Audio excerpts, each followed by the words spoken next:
Hey, this is Eric, and in this video we're going to explore 8 engaging ELA activities with Google Docs, including blackout poetry, choose your own adventure stories, pre-writing with graphic organizers, interactive close reading, and much more.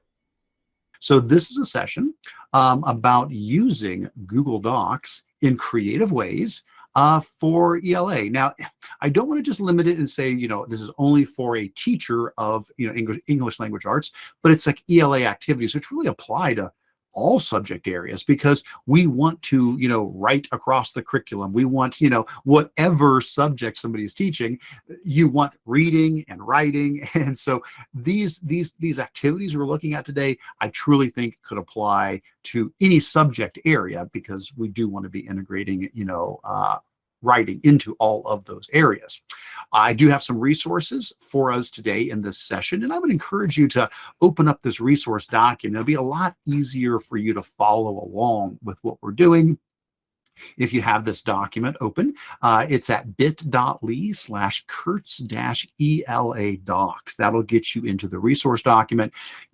Feel free to bookmark it. Feel free to add it to your drive. Feel free to make a copy of it, whatever works best for you.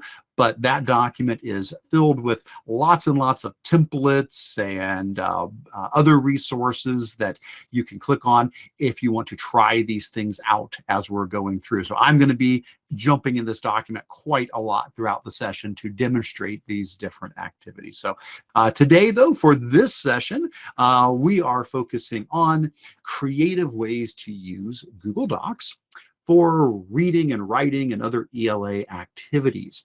So the plan here for the session is basically, okay, we've got Google Docs and we love Google Docs. We use it all the time. The question is, what else can we do with it besides our normal use? And normally we think of using Google Docs like, oh, I'm using it to type up a paper. I mean, I'm writing a paper. I'm writing a report. Wonderful. Of course, that's what it's designed for. That's fantastic. What we're going to try to do in this session is say, okay, that's great. But what else? Could we use the features built into Google Docs to do some other fun, creative activities that might go beyond just, writing a report? And so that is the focus of this session. What we're going to be looking at are things that are just already part of Docs. You don't need to install anything for any of these activities, although I absolutely love extensions and add-ons and things like that. We're not going to be doing any of that in this session. Everything we're looking at, this is something that's it's just part of Docs. These are things that are already built into Google Docs, and we're just trying to put a little twist on them and use them in a creative way. So I've got, I believe, 7 different activities.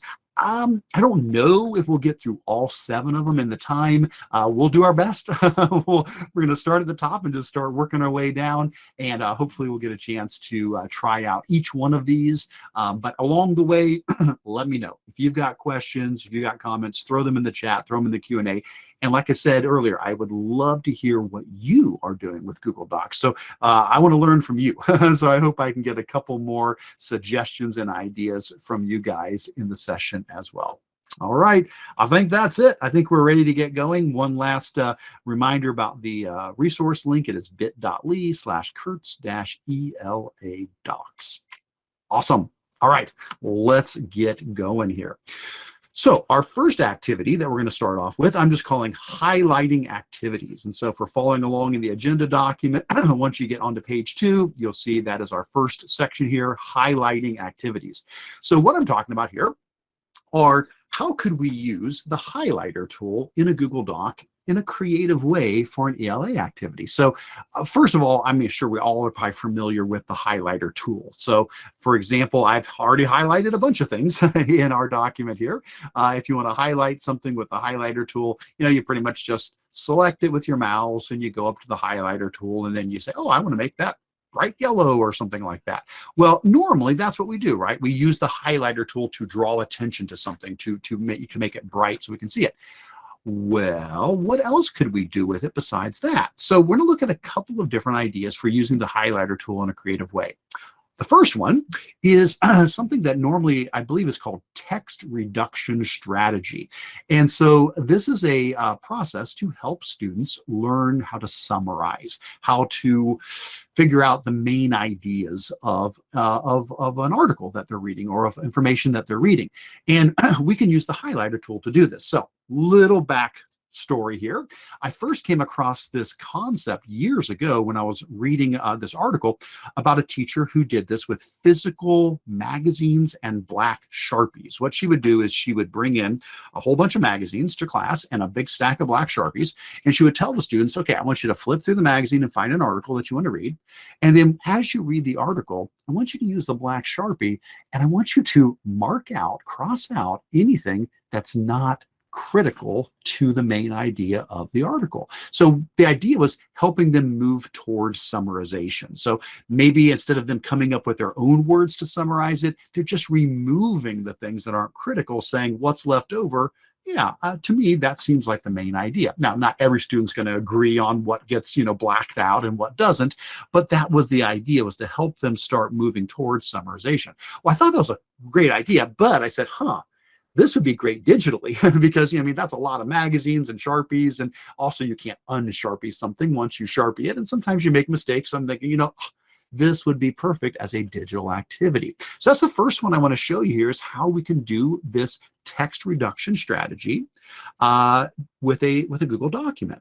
So again, you don't have to click these links, but if you want to play along with me, they're all in here for you. So on page 2 of the agenda document, highlighted in green, I have a sample article that I'm going to be using for my demonstration. So this is an article about spiders. If you want to click on it with me and try it out too, please feel free to. You don't have to. You can, do your own article, or you can just watch, whatever works for you. But I'm going to click on my spider article. It's going to ask if I want a copy, and I'll say, yes, I do want a copy of my spider article. And once that gets copied, there we go. So this was an article I came across on Dogo News. Dogo News is a kids current event article website. And so I found this article about spiders and just copied it into this Google document. So the idea is, you could be the one giving the article to your students. Like, you could find an article, you could put it in a Google document, and then you could use like Google Classroom, for example, to push a copy out to each student, or however you want to get it out to them, so each student has their own copy of this. Or maybe you're letting the students pick. Maybe they're doing the same thing that teacher did. They're finding an article and they're putting it into the document. Either way, this is where we want to begin. We want them to have a Google document that has the actual article in there. And if you're looking for good places to find articles, I did include some of my favorites in here in the agenda document, things like Newsella, Tween Tribune, Wonderopolis, Dogo News. There's a bunch of great places to find articles for students to do this process with. Well, now that we've got the article, we begin the text reduction strategy. Now, we're not going to do the whole thing. I'll just do like the first paragraph just to show you the idea. We'll try to keep moving quickly here. But what the student would do is they would start by reading through this and trying to decide, what's critical? What do I absolutely need to keep? And then what could we toss? So the first paragraph says, the next time you shriek at the sight of a spider, be aware that the arachnid can hear you loud and clear from as far as 10 feet away. The surprising discovery by Cornell University researchers adds to the already impressive list of arachnid attributes that include superior vision and ability to weave intricate webs. Awesome. So after reading that, you kind of pause and think, okay, is there stuff in there that's really critical and stuff that's maybe not? Well, for the stuff that's not, what we do is we take our mouse and we highlight it, we select it. So let's say I think, maybe that first bit there, maybe I don't need to have that. So we select it, and then we go up to the highlighter button, but instead of making it bright yellow or something like that, we choose black, like a black Sharpie. We choose black. You can highlight in black. And so when I choose black for the highlighter, boom, it's gone. I've just Sharpied through it. And you just keep repeating that process. So we say, well, maybe the fact that the Cornell University researchers discovered it, maybe that's important. And so maybe I'll take the rest of this and I'll do the same thing. I'll go up to the highlighter, and again, I'll make it black. And they just keep repeating this process down through the entire article. And if every student has the same article, that's cool, because then you can compare them. You could pull up the folder of these in Google Classroom, and you could flip through them and see, okay, did different students think different things were important?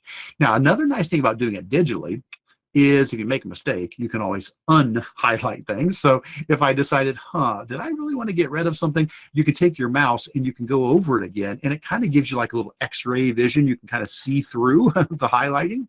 And you can say, well, actually, I don't know, I think maybe I wanted to leave that part in. Well, that's okay. Go ahead and reselect it. Go back up to the highlighter button and just choose none. And that will take that back off.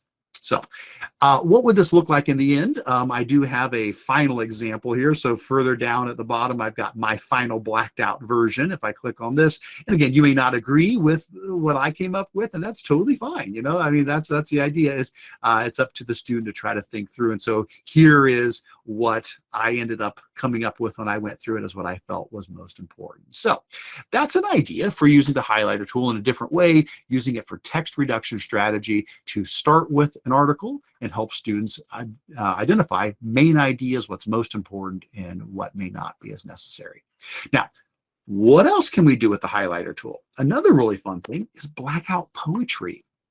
So blackout poetry, if you're not familiar with it, the idea is normally you take like a book, like a physical book, like a page of a novel or a page of a book, and you read through the page and you try to find words that kind of speak to you. And the idea is you black out everything else on the page except the words you want to leave behind, and you make a poem out of it. And so there's lots of cool examples online where somebody has taken a page of a book and they go through and they do that so that they can leave behind a poem that they have discovered in that page. This can be a really fun activity for students because writing poetry, it's tough sometimes. I don't know what words to use. Well, in this case, they don't have to come up with the words. The words are already there. They're just picking the ones they want to keep. And again, you could give every student the same starting text and wind up with 25 different poems because they're going to see different words in there that speak to them. So how can we do this digitally? Well, that's the idea. Get back to my page here. So if I come down to the bottom of page 2, you will see that I have some sample text for that. So bottom of page 2 under blackout poetry, highlighted in green, we have some sample text for a blackout poem. So if you give a click on that, it'll ask if you want a copy, give that a moment to make a copy. And there we go. So this is just, again, from Dogo News. I found an article about trees. So I just copied some text from this article about trees and put it into this Google document. So let's say that was our starting point and say, okay, we're going to make a poem from this article about trees. Well, how would a student do that? Okay, so to do blackout poetry, my suggestion is this. Now, I'm not saying this is the only way to do it. I've seen a lot of people do this different ways. I think this works pretty well. So it's basically a 3-step process. The first step is I encourage the students to temporarily change the color of their Google document background, because that's going to help the highlighting stand out while they're doing it. So bear with me. I'll explain it. It all makes sense as we see this in just a moment. But the first step after they get their text is I encourage them to go up to the File menu, and from the File menu to go down to Page Setup. When they get down into Page Setup, this is where you can do like margins and stuff like that. Well, this is also where you can do page color. So if you click on page color, you can pick a different background color for your document. This is temporary. You'll see why in a moment, but I usually say pick something like a medium gray, just something that's, different than just, pure white. So let's say I choose medium gray as my background color, hit OK. Okay, so now my document's gray and I can still see my text. Okay, so that's step 1. Step 2, now they start going through picking the words they want to keep for their poem and highlighting them white. So they're going to use the highlighter, but not a bright yellow and not a black this time. They're going to use white, which, usually you can't see white, but it's going to make sense. In this case, we're going to be able to see it because our background is gray. Now, I'm not really going to write a poem here. I'm just going to pick some words as examples. But like if I was reading through this, maybe the word stunning, maybe I like that. So I select the word stunning, and then I go up to my highlighter tool and I choose white. and I highlight that white. And then I keep reading through, and maybe I wanted to grab trees. Maybe it's stunning trees. And again, I'm not really going to take the time to write a full poem here, but I'm going through and I start finding things, maybe, more amazing. Maybe that I want to, include in my poem. So I make that white.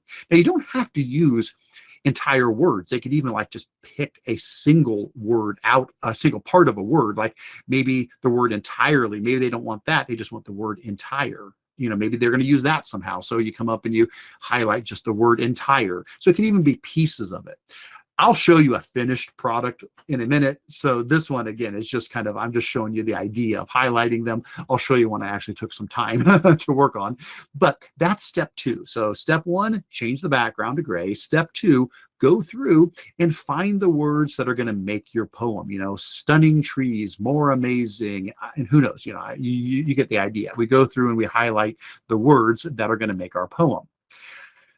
After we do that, and again, they may change their mind, like later, oh, actually, I don't want the more. Okay, no problem. Just, re-highlight that, go up and say none, and then you can unhighlight it. So they can make changes. So as they're going, they keep, picking new words and changing things until they get it to where they want it.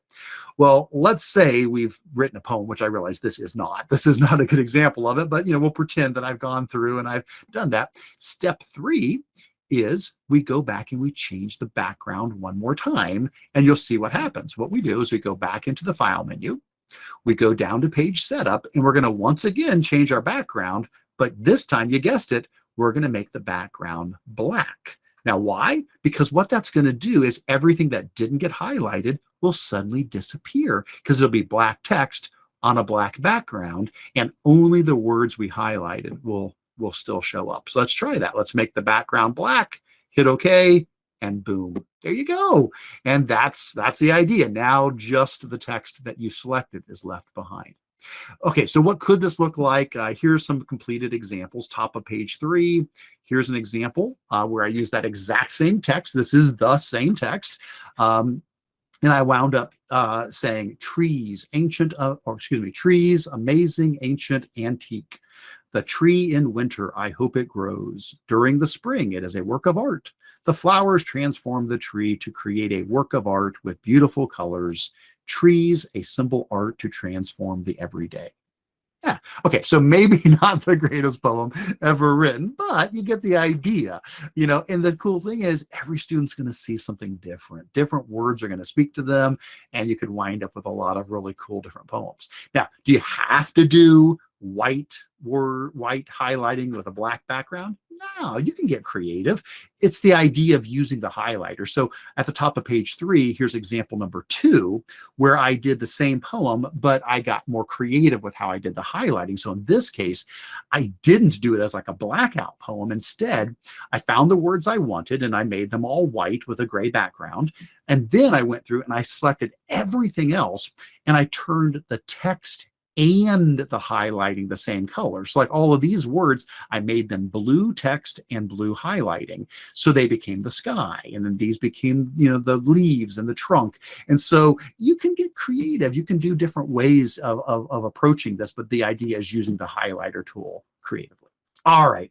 Well, we could spend a lot of time on that, but we've got a bunch of other activities to look at. So that's just the first idea, is using the highlighter tool, using it for text reduction strategy, or using it for blackout poetry.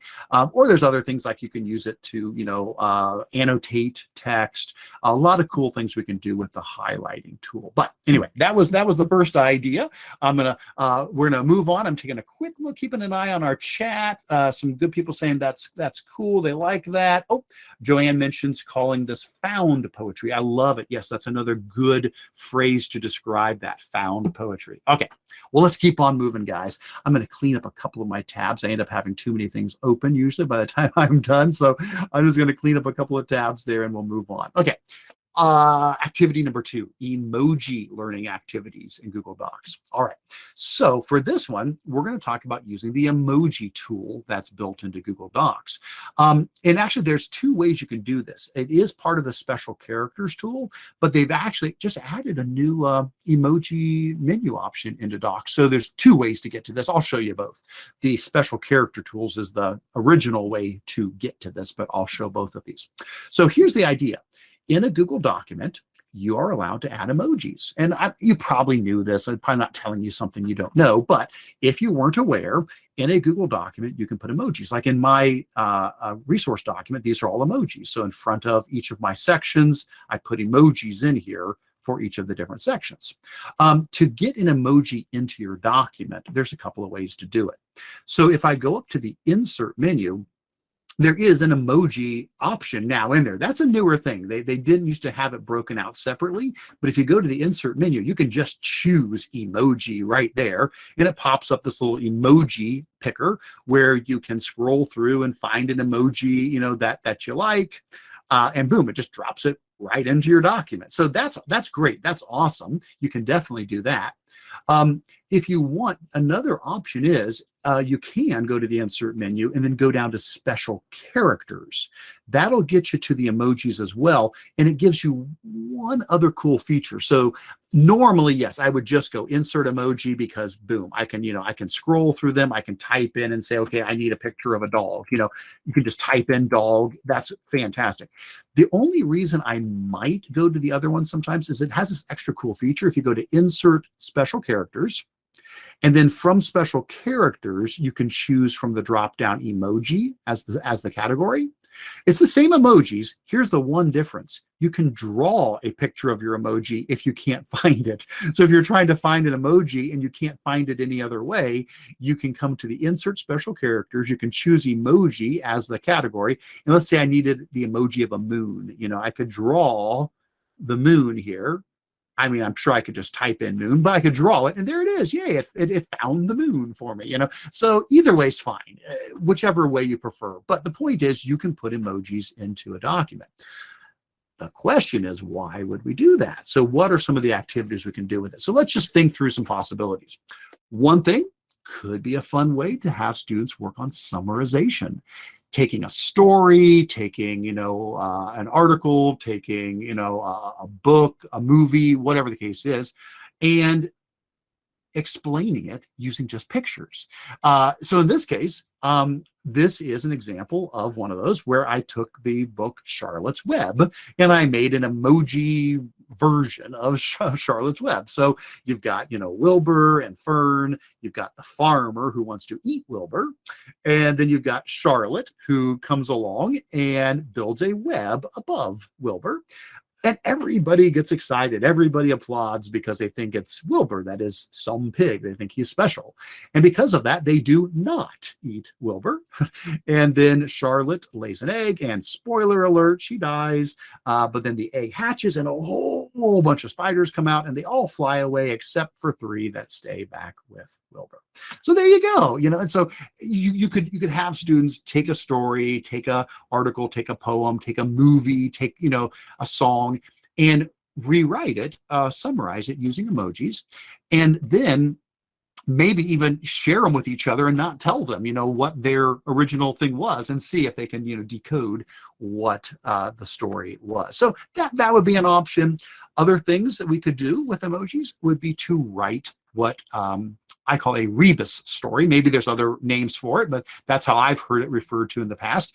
A rebus story is a story where you have got text and pictures. So you're using words, but you're also using pictures. Like when I was a kid, I remember that the highlights for Kids magazine, would always have these rebus stories in there. And so the idea is we could take text and put pictures in with it to write a story. This could be good for little ones who don't know all the words. It could also be great for older students to write stories for younger students. If you want to try this out, you don't really need anything special. You can just, do it in a document. But I do have some templates to get you started if it just helps to kind of jumpstart things. I've got a wintertime, Valentine, and Halloween themed template. So like if you wanted to do the Halloween template, you could, give a click on that, make a copy of it. And basically what it does is I've just pulled out some emojis to get the students started, and then give them a spot down here where they will write their story. So down here, they would write their story, so, maybe they would, they want to say, the moon. And so they write the, and then they come up here and they copy the moon and they put it in, the moon was out, we start writing our story down here below. And if they say, hey, I need a different emoji, like, these are cool, but I want to add some of my own in there. No problem. They can just go up to insert emoji or special characters, and they can add their own emojis in there as well. So for example, here's like a final example of a story, doing that process. Other things, you could use emojis to explore character emotions. I have a template in here as well. That's this one here, the character emojis template. And what you do with this one is it gives you all these different character emojis as far as emotions go. And what the student does is they pick a character from a book or a story. In this case, I picked Wilbur again from Charlotte's Web. And then using the fill tool, they fill in colors behind the emojis that the character felt, these different emotions. And so down here they write, these are the feelings my character had. And then as they're writing those, they come up here and they highlight the different emojis that match those emotions. So that's cool. I mean, you could also use this for SEL purposes. It wouldn't even have to be a story. It could be a student talking about their own emotions as well. So a lot of possibilities there when it comes to using emojis. I would love to, again, I'd love to hear from you guys. So as we're going through any of these, if you've tried some of these things, if you've done something like this, please share in the chat or in the Q&A how you have used these emoji tools or any of these activities as well. Good stuff. Seeing some comments about great for EL students. Yes, I am with you there. Sounds fantastic. All right, let's keep on going. So next up, after emojis, the next category we're going to look at is cloze reading activities. Okay, so you're probably familiar with the idea of what a cloze reading activity is. If you're not, real quick, it's where you take text and you pull certain words out of the text and you make like a word bank from them. And the idea is the student goes back through and they have to put the words back into the text from the word bank. So it's all about, comprehension, context clues, reading through some text and figuring out which vocab words go back in. And there's so many ways to make cloze reading activities. There's a lot of tools out there for it.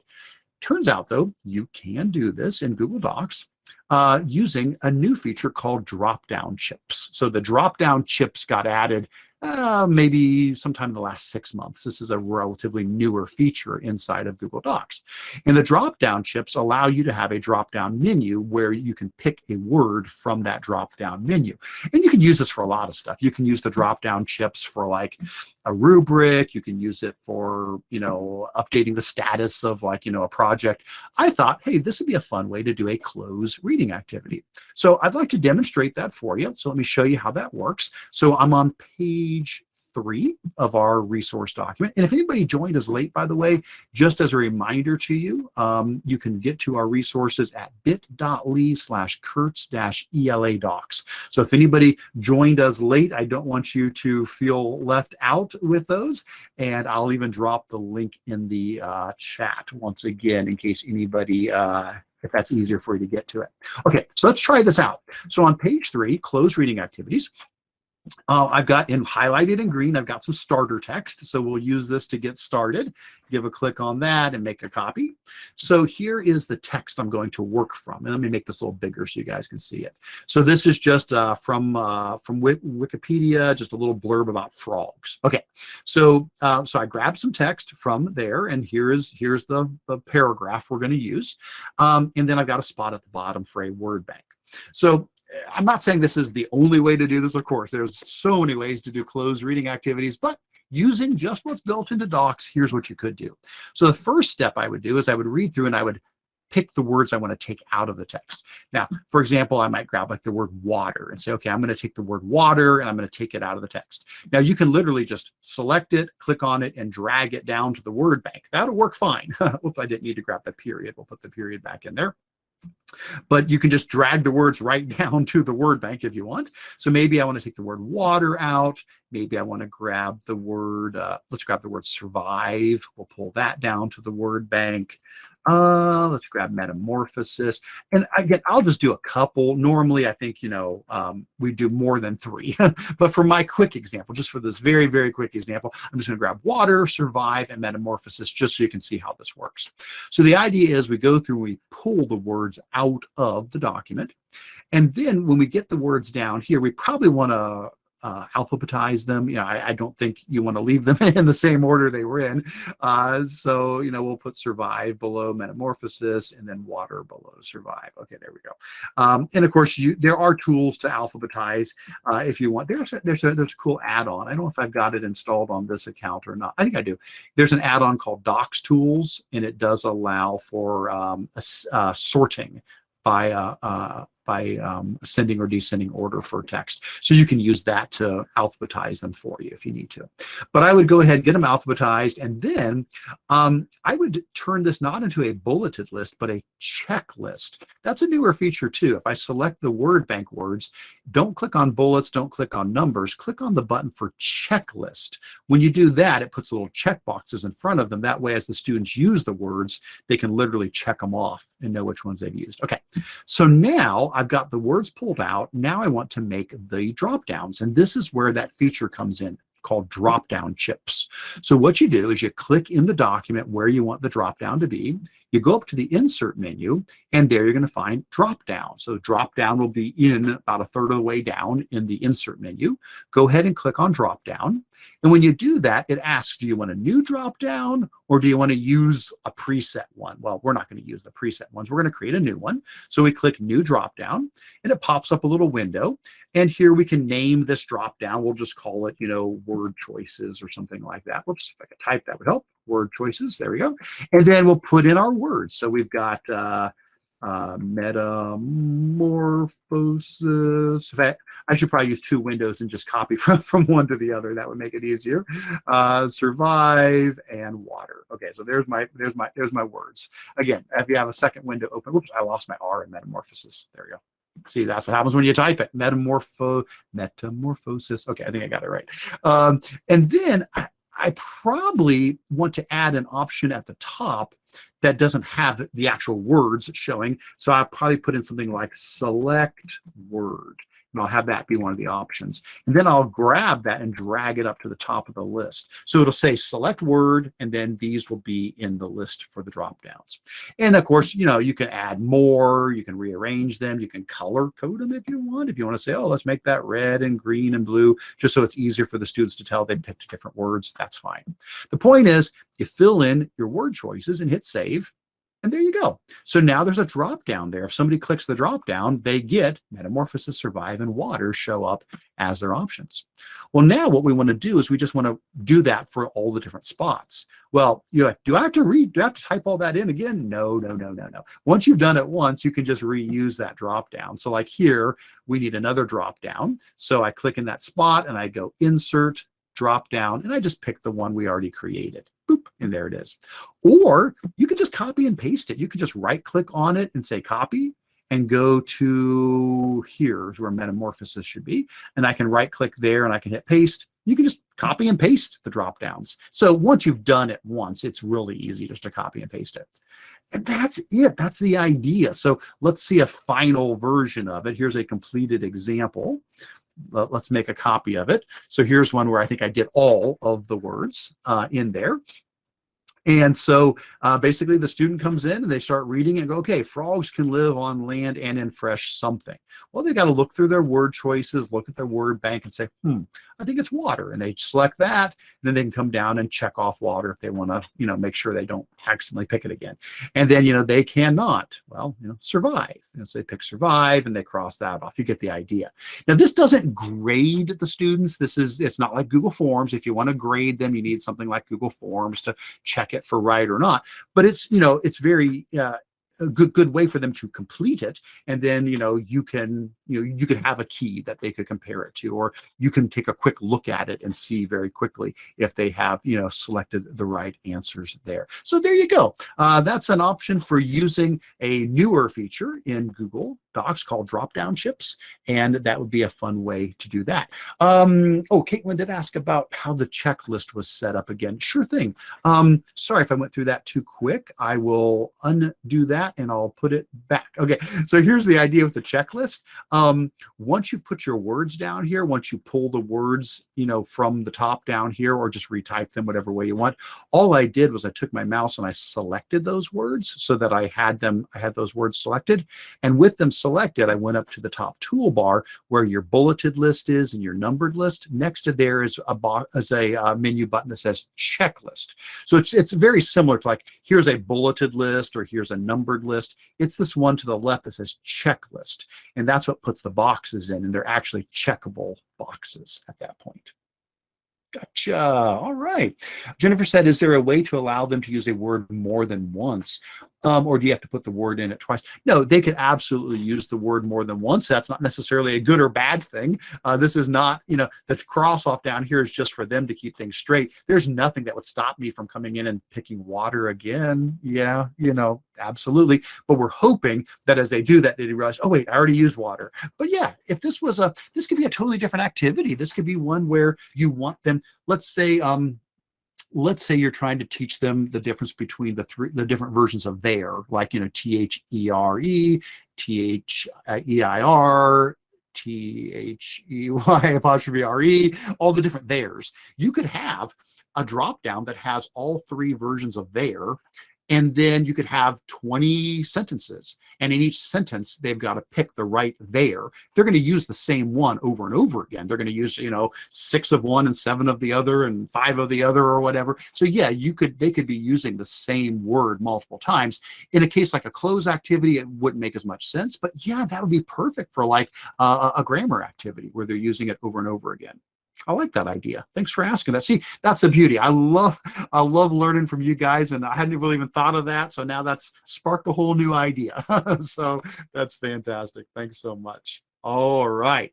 Well, let's keep on going. We've got more to look at, and the time is ticking. So let's keep going. What's up next? Next up, choose your own adventure stories. Okay. So love choose your own adventure stories. Of course, they're fantastic. As a kid, I read them lots. I really enjoyed them. And there's a bunch of ways to make your own choose your own adventure stories. You can create choose your own adventure stories with Google Slides. I've actually got a whole training and blog post and help guide on making, choose your own adventure stories and slides. You can do it in Google Forms.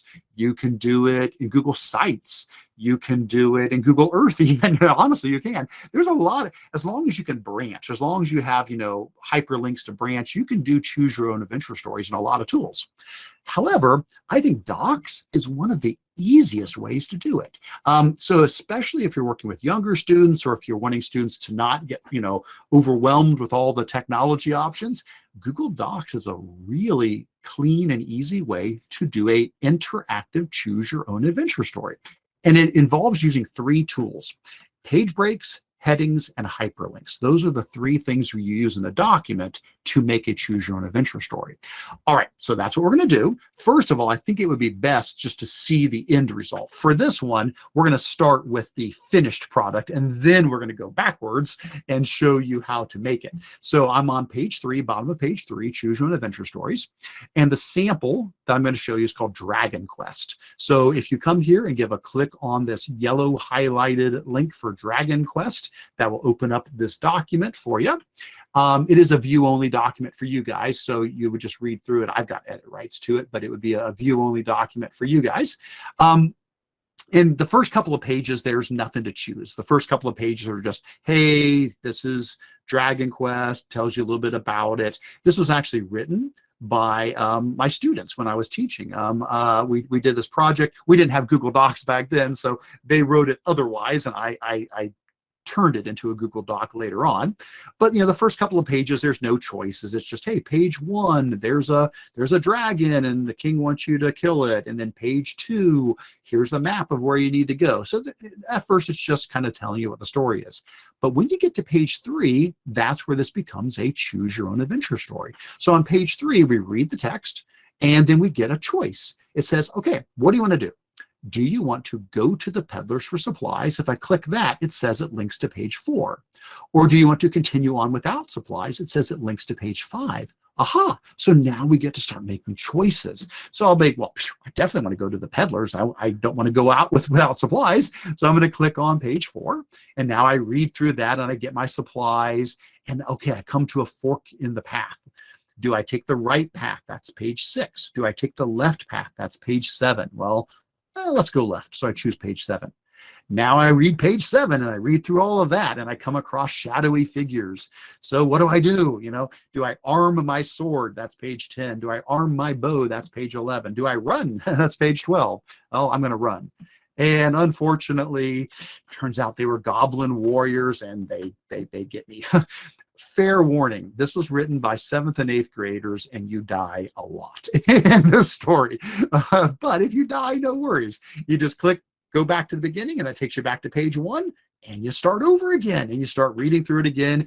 And it's a really good story. It's big. This is 91 pages long. It is not a short story. It is 91 pages and the kids did a really awesome job on this. So if you want to get them started, if you want to get your students started, have them read through Dragon Quest. And this could be a neat way to get them excited about doing a choose your own adventure story.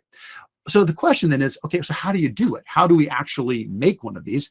And so how do these page breaks, headings, and hyperlinks work? Okay, so what I've got next in the agenda document on the bottom of page 3 is some sample text. This is the first 7 pages of the Dragon Quest story. I just threw them into a document here. So I'm going to use this sample text to show you how we made it a choose your own adventure story. So if you want to try, please feel free to click the link too. You can always do that and try it out yourself. But I'm going to go ahead and make a copy of this text. And what we're basically saying is we're saying, okay, let's pretend our students have written their story and now they just need to make it hyperlinked. They need to make it clickable so that you can jump around. And by the way, this is great for a group of students. It could be a single student writing the story, but choose your own adventure stories lend themselves really well to a group of students. Maybe 4 or 5 students and they pick different parts of the story to write and, oh, you write that path and you write that option, and then because it's a doc they can all write it together, and when it's all done they'll have their story. Well, again, this is only the first 7 pages. Dragon Quest is like 91 pages, so we're just going to start with this. But here's the idea: if they've got their story written, they want to do the following 3 things. After it's done, they want to start by adding page breaks in. And what I mean by that is each page should be on its own physical page in the document, because you don't want to accidentally see the next page when you are reading the story. So, for example, where it says page 2, I want to insert a page break. So I would go to insert, and then I would go to break, and then I would go to page break. However, I can just use Control Enter as well, or Command Enter, either way. That's probably a lot faster. So I'll do that for my other ones. Page 3, Control Enter, page 4, Control Enter, page 5, Control Enter, page 6, Control Enter, and page 7, Control Enter. Okay, so first of all, I just want to get every page on its own so I don't accidentally see what the next page says. Okay, awesome. Next is headings. Now, what we need to do for the hyperlinks to work, we have to have something for them to link to. Google Docs only allows you to link to 2 things internally. You can link to bookmarks and you can link to headings. So we're going to use headings. So what we do now is we go to the top of each page and we select the text at the top, like page 1, page 2, page 3. And then you use the drop down where it says normal text and you change it to a heading. Heading 1, 2, 3, doesn't matter. They're just different sizes. I'll go with heading 1. So I make that a heading, and I do the same thing for page 2. I take that text and I make that a heading. And I just keep repeating this all the way down. And again, the reason why we're doing this is because a hyperlink, to actually hyperlink to something, you either have to have a bookmark to hyperlink to or a heading. And I'm choosing to use headings. That will work better in this case, I feel. And so there you go. Just go down and put in a format of headings for all of the tops of the pages. Excellent. Okay, we're doing good. We've got page breaks. We've got headings in there. Now, the last thing we're going to do is the hyperlinks. Now it's time to make this clickable. Now remember, the first couple of pages, there's actually no choices. So I'm going to skip page 1. We don't really make a choice there. Page 2 is just enter an introductory. We don't make a choice there. But here, page 3, now the choices come in. Okay, so going to the peddlers for supplies, or continuing on without supplies. Now, at this point, it's important to remember what pages they go to. So I would encourage maybe having the students using Post-it notes or some sort of a graphic organizer to keep track of how all the pages link. But if you go to the peddlers, that actually is page 4. And if you decide to continue on without supplies, that actually is page 5. So here's the way this works. What we do is we take our mouse and we select the option, go to the peddlers for supplies, and we insert a hyperlink. We go up to insert, and we go down to link. You can also press Control K. That's for hyperlinking as well. Now, when I do that, at first, it's expecting a web address, www. something or other. Well, that's not what we want. We're not trying to go out to a website. We want to jump to a different page. Well, look at the bottom of this pop-up. It says headings and bookmarks. Aha! If I come down here and click on headings and bookmarks, there it is. There's all my headings. Well, this should go to page 4. So I pick the heading for page 4. Boom, there it is. That now links to page 4. If I do the same for continue on without supplies, I say insert link. I choose headings and bookmarks. That one should go to page 5. I choose that heading. Perfect. So that goes to 4. That goes to 5. There you go. And then if you go to a page where, you die, like that happens a lot, you select that text and you make a link that sends you back to the beginning. So I come here and I go, okay, insert link, headings and bookmarks, page 1. And so now that one loops back around to page 1. And that's it. You just keep repeating that process, linking in all of the choices to the appropriate pages they go to. And then that's how we wind up with Dragon Quest, where we can come in now and say, oh, I want to, go get supplies, go to page 4, and I want to take the left path. But this time I'm not going to run. I'm going to arm my sword. Awesome. Yay. So now I get to continue on to page 13, and now the story continues. So that's the idea behind that. So awesome stuff. Okay, let's pause there for a second. I see a little activity in the chat. I want to make sure that I'm addressing any questions you guys have. We've got, this reminds me of video games and interactive shows. Yeah, like on Netflix, they've got some interactive choose your own adventure shows. Excellent. Another question, is there a link where adventure stories are already made? No, wouldn't that be great? That would be great. No, I am not aware. I am not aware of an online spot where you can get to others that have been created. Feel free again to use Dragon Quest. That one, the link is in here. You can absolutely use that to get them started if they want to see some ideas. That would be awesome. Cynthia asked where the pictures came from.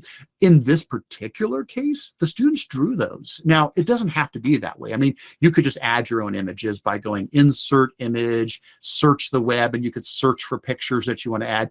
In this case, no, that was part of the project. The students wrote the stories, and then they drew the pictures. And the way they did it was they literally took 8.5 by 11 sheets of like printer paper, and they drew the picture.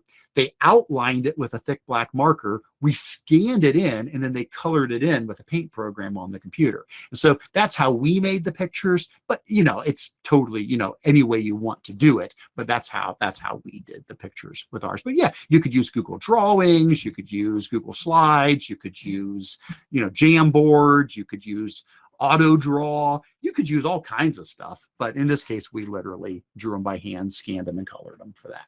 All right, let's keep going. We are running out of time, man. I still got more stuff to show you. So we'll do our best to get through a few more things. I know there's never enough time and always too many ideas. So let's keep on moving here.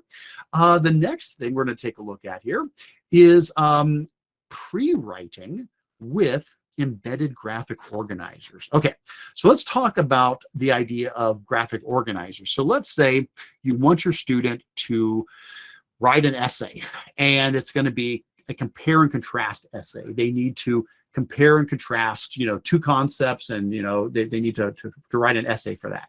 Well, before they just write that essay, maybe it would be helpful for them to do a little graphic organizer where they get their ideas together. Okay, here's the similarities, here's the differences, and they start organizing all their ideas. That would be great to have them do some pre-writing with a graphic organizer and then actually do their essay that they're going to write. Well, that could be done, of course, with a separate piece of paper. They could have, a graphic organizer here, then they could have their writing over there. What if we want to put it all together? And so the idea is Google Drawings can be used inside of a Google document. You can put a drawing inside of a document. You can actually embed it in the document. And so what you can wind up with is a graphic organizer that's inside of the drawing, or excuse me, inside of the document. The student completes that, and then they write their essay. Let me show you how that works. So we're now on to page, what page are we on? 4. We're on page 4 now. So page 4, and highlighted in green, you'll see I've got an example here. So I'm going to click on my Google document to make a copy of my example here. And this is, this one's not done. This is the one we're working on. But basically it says, double click the Google Drawing graphic organizer below. We're going to add one in to open it. Use that to organize your ideas. And then when done, save and close and write your essay below. So what I want to do is I want to insert into this document, I want to put in this Google document a Google Drawing graphic organizer. Now, to do that, the way it works is we go up to our, let me get to the right spot here, sorry about that. We go up to our insert menu, and in the insert menu, drawing is one of the options. So I go insert drawing, and then I just click new. And when I click new, it opens up a blank place where I can make a Google drawing. So now I could use the shapes, and I could start building a graphic organizer, putting in shapes and arrows and things like that for the student to complete. Now, for right now, to save a little time, I've already got a whole bunch of graphic organizers you can pull from. As you can see, here's a blog post I did with 30 free graphic organizers, and then here's links to others with tons of them. I'm going to use this one, though, that's over here that I've already got highlighted in green. It's a compare and contrast graphic organizer. So I'm going to click on that and make a copy of it. And I'm just going to copy and paste this right into that Google Docs embedded drawing. So this is the graphic organizer I want to use. It's just a Google drawing that I had made. I'm going to take my mouse and I'm just going to select the content. So I'm just grabbing my mouse, dragging it over the content to grab it, and I'm just going to right click copy. I'm just copying this pre-created graphic organizer. Now, inside of my Google Doc, this is where I'm going to insert it now. So I'm going to come here, I'm going to click insert drawing. I'm going to choose new, and now I'm going to paste that copied one right in here. So I'm going to right click and paste, and there it is. And if I need to make it bigger or smaller, I can adjust the size, move it around until I'm happy with how it looks in there. But as long as I'm happy with that, I can now hit save and close, and it's going to embed that into my document. Now, it's not a picture of a graphic organizer. It's an actual interactive graphic organizer. We can use it. It's alive.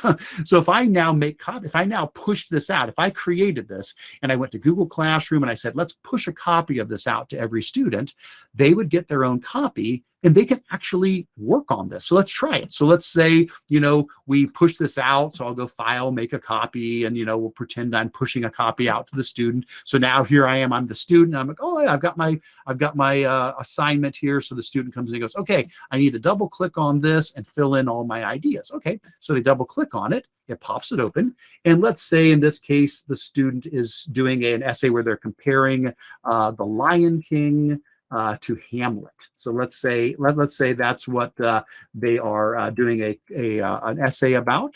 And now they start thinking of their ideas and they go, okay, so what's the same? What's similar between The Lion King and Hamlet? So they go, well, the main character is a prince. There's a murderous uncle. The father dies, things like that. And then they think, okay, well, what makes The Lion King different? There's a happy ending and, the father dies when he's a child. And, well, what makes Hamlet different? The mother remarries and most of the characters die. Well, the point is they could fill all this out, then hit save and close. And now it's actually right there in their document. And now they come down and they start writing into their essay, So, the difference, and I could start writing my essay out here, below. But the beauty of this is when they turn this in now, you don't just have their final essay they wrote, you've also got their pre-writing. You've got that built right into it. So using Google Drawings inside of documents, it's a great way to really juice up your document and make it more interactive for your student. So pretty cool. I did see a question about, oh, would that work on an iPad? Probably not. Some things don't work on mobile. Drawings, I'm not sure that that's supported within the mobile app. So I am sorry, Gina, I'm not positive about that, but my guess is probably not. Okay, we're getting really close to the end of our time, and I was afraid we're going to run out, so I'll just mention real quick the last couple of things. I won't have time to demonstrate them. There's another section in here where we talk about using the word count tool to tell the students to have a limit on how long they write. So if they need to summarize something, say, okay, you need to summarize the story, but you can only use 20 words, or you can only use 140 characters, like the old Twitter limit. And then they use the word count tool to find out how many words or characters they used, and then they have to keep rewriting it until they can get it small enough to fit within that. This is a really good way to work on summarization and trying to find just the right word to describe something without going into great detail. Now I've also got another section here on punctuation practice, where I've got some tips and tricks on how you can take some raw text, and using some tips and tricks inside of Google Docs, you can strip out all of the punctuation and all of the capitalization, and so you wind up with just raw text that the students have to go back through and figure out where should they put in the capitals, where should they put in the punctuation. And I've got some directions in here on how you can strip out that stuff in your documents. Again, I know we're about out of time, so let me do a couple of quick things. I'm going to look at the chat once more to see if you guys have any questions or comments that you want to share in there. I do want to remind you that everything we looked at in this session, all of the resources, can be found at bit.ly/Kurtz-ELA docs. That'll get you back to that document that has all of the templates and the blog posts and the explanations and stuff. And for all the rest of my educational technology resources, be sure to visit my site at controlaltachieve.com, follow me on Twitter, subscribe to my YouTube channel, sign up for my email newsletter, and check out my book, Control Alt Achieve: Rebooting Your Classroom with Creative Google Projects. Thanks so much, and take care.